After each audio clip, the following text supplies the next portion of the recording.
வணக்கம். நம்ம சேனலுக்கு தொடர்ந்து ஆதரவளித்துக் கொண்டிருக்கும் நல்ல உள்ளங்களுக்கு நன்றி. தொடர்ச்சியாக ஆதரவு கொடுங்க.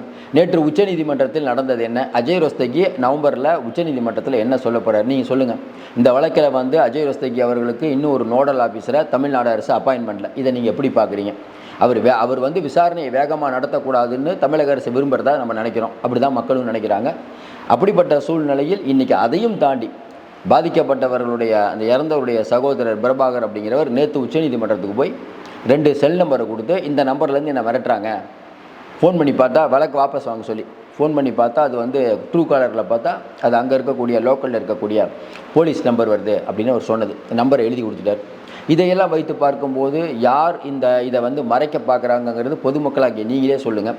கரூர் சம்பவத்தை பற்றி இன்றைக்கி பெரும்பாலான மக்கள் என்ன நினைக்கிறாங்க? இன்னொரு பக்கம் பார்த்தீங்கன்னா வேலுச்சாமிபுரத்தில் நேற்று ஆய்வு பண்ண ஆரம்பிச்சிட்டாங்க சிபிஐ. இது திமுகவுக்கு ஒரு பெரிய நெருக்கடி. ஏன் திமுகவுக்கு ஒரு நெருக்கடி அப்படிங்கிறோம்னா, அரண்டவங்கண்ணுக்கு இருண்டதெல்லாம் பேய்ங்கிற மாதிரி தொடர்ச்சியாக சிபிஐ விசாரணை வேணான்னு உச்சநீதிமன்றம் போனது இவங்க தான். அதையும் தாண்டி இந்த பாதிக்கப்பட்டவர்களில் பிரபாகரன் நேற்று ஒருத்தர் அவரை மிரட்ட வேண்டிய அவசியம் யார்? இது டிவிக்கே நினச்சா மிரட்ட முடியுமா? டிஎம்கே நினச்சா மிரட்ட முடியுமா? நீங்களே சொல்லுங்கள். இன்றைக்கி ஆட்சி அதிகாரம் யார் கையில் இருக்குது? அந்த மாவட்டமே யார் கண்ட்ரோலில் இருக்குது? அப்போ பலவிதமான சந்தேகங்கள் எழுது.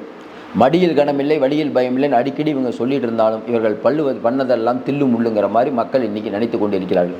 நம்ம என்ன சொல்கிறோன்னா, நியாயமாக இந்த விசாரணை நடந்து உண்மை வெளிவர வேண்டுங்கிறத எல்லாருடைய எண்ணமும். கரெக்டுங்களா?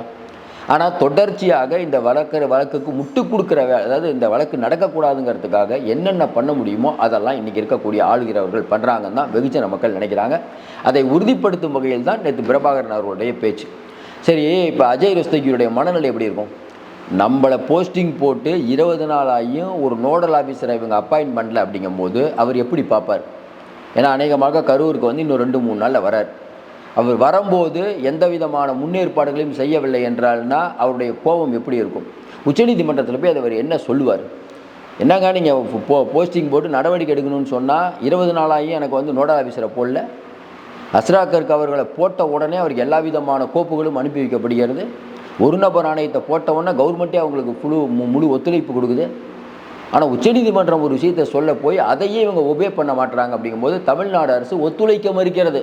இது வேறு மாதிரி போகும் கேஸ். இவங்க நிறைய என்னன்னாங்க, இங்கே தொடர்ந்து நம்ம சொல்கிறோம், இது அதிகாரிகள் ஆட்சி நடந்து கொண்டு இருக்கிறது. அதுக்கு காரணம் உங்களுக்கு தெரியும். கொஞ்ச நாளைக்கு முன்னாடி மாமல்லபுரத்தில் நடந்த சிஎம் மீட்டிங்கில் வெளிப்படையாகவே திமுகவை சேர்ந்த பிரதிநிதி பாருங்கள், அதிகாரிகள் ஆட்சி நடக்குதுன்னு சொல்ல போய் அங்கே இருக்கக்கூடிய அமைச்சர்கள், எம்பி, எம்எல்ஏ எல்லாம் கைத்தட்ட ஆரம்பிச்சிட்டாங்க. இது ஸ்டாலின் அவருக்கே ரொம்ப அப்செட் ஆகிட்டார். ஆமாம், 10% அரசு அதிகாரிகள் வேலை செய்யலைங்கிற மாதிரி ஸ்டாலின் பேச ஆரம்பிச்சிட்டார். அப்போ இப்படி போயிட்டு இருக்கும்போது ஒரு பக்கம் நேரு பிரச்சனை வருது, இன்னொரு பிரச்சனை போக்குவரத்து துறையிலேருந்து வரப்போகுது, இன்னொரு பிரச்சனை ஏவாவேல் டிபார்ட்மெண்ட்லேருந்து வரப்போகுது. இப்படிலாம் முட்டு சந்தில் நிற்கும் போது கரூர் சம்பவத்தை பொறுத்த வரைக்கும், அப்பா சிபிஐட்ட கொடுத்துட்டோமா, உங்களுக்கு என்ன உதவிகள் வேணும் நாங்கள் பண்ணுறோம் அப்படி சொன்னால் தானேங்க சிபிஐ. இப்போ ஒரு அமைப்பு இருக்குது அப்படிங்கும்போது அந்த அமைப்பு அப்படிங்கிறது விசாரிக்க போகுது. அப்போ அந்த விசாரணை அமைப்பை நீங்கள் எப்படி வச்சுக்கணும்?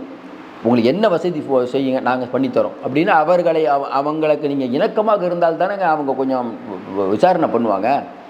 அப்படியே இல்லாட்டினா கூட உங்கள் மேலே தப்பு இருந்தால் கூட லைட்டாக அவங்கள திட்டுவாங்க. இப்போ நீங்கள் பண்ணுறதெல்லாம் பார்க்கும்போது உங்களை தப்பே இல்லாட்டினா கூட அவங்கள திட்ட வேண்டிய அவசியம் கொண்டு வந்துட்டீங்களே. பிரபாகரன் அவர்கள் போய் இந்த 2 செல் நம்பர் கொடுத்தாரு. எதுக்கு? அங்கே இருக்கக்கூடிய லோக்கலில் இருக்கக்கூடிய காவல்துறை அதிகாரிகள் 2 பேர் பிரபாகரனுக்கு எதுக்கு ஃபோன் பண்ணணும்?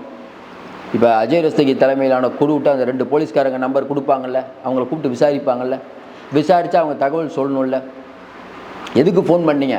அஸ்ராக்கருக்கு தலைமையிலான எஸ்ஐடி குழு விசாரிச்சுட்டு இருக்கும்போது லோக்கல் போலீஸ் இவங்களுக்கு ஃபோன் பண்ண வேண்டிய அவசியம் என்னென்னு கேட்டால் அந்த 2 பேர் என்ன பதில் சொல்லுவாங்க? கொஞ்சம் யோசனை பாருங்கள். அப்போ இதுவெல்லாம் இன்றைக்கி தேவையில்லாமல், அதாவது சிக்கலுக்கு மேல் சிக்கல், சிக்கலுக்கு மேல் சிக்கல், இவ்வளோதான்.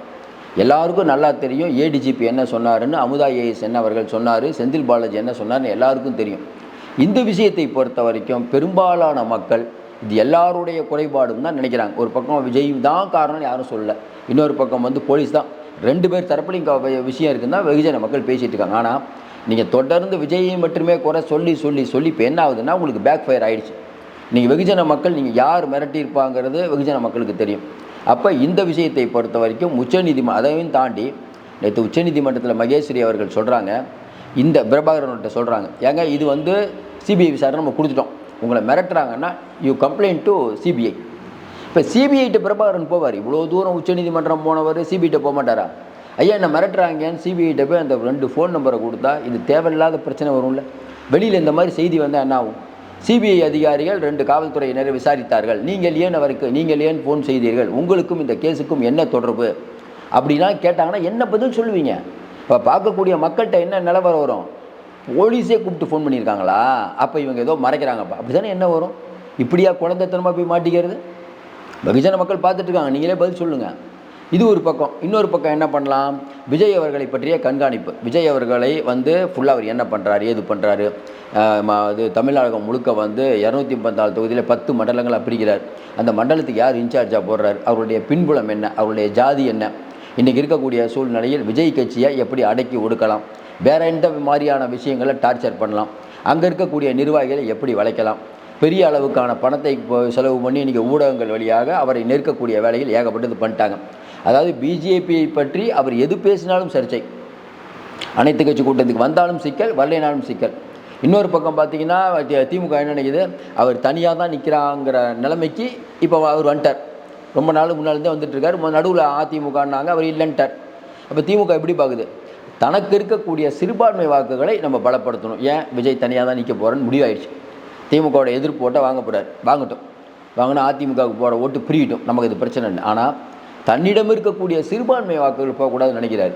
ஆனால் என்ன சிக்கல்னா, பல சர்ச்சுகளில் விஜய் அவர்கள் வரணும்னு ப்ரே பண்ணிகிட்டு இருக்காங்க. விஜய் அவர்களுக்காக அந்த ஸ்க்ரீன்லாம் போட்டு அவரோட பேச்செல்லாம் கேட்குறாங்க. இப்போ இவர்களை எப்படி தடுப்பீங்க? இஸ்லாமிய இளைஞர்களை கணக்கு பண்ணி பார்த்தா 35 வயசுக்கு மேலே இருக்கவங்க ஏன் நம்ம விஜய்க்கு போடக்கூடாதுங்கிற எண்ணம் விட்டதே. அதையும் தாண்டி இன்னும் பார்த்திங்கன்னா திமுக அப்படிங்கிற ஒரு கட்சிக்கு ஏற்கனவே இருக்கக்கூடிய கூட்டணி இதுக்கே சீட்டு கொடுக்காமல் திணறும் போது பல பேர் இன்றைக்கி விஜய் போவாங்க. எஸ்டிபிஐலேருந்து பல பேர் விஜய்கிட்ட போகலாம், மாற்று கருத்தே இல்லை. எஸ்டிபிஐ விஜய்கிட்ட போனால் என்ன பண்ணுவீங்க நீங்கள்?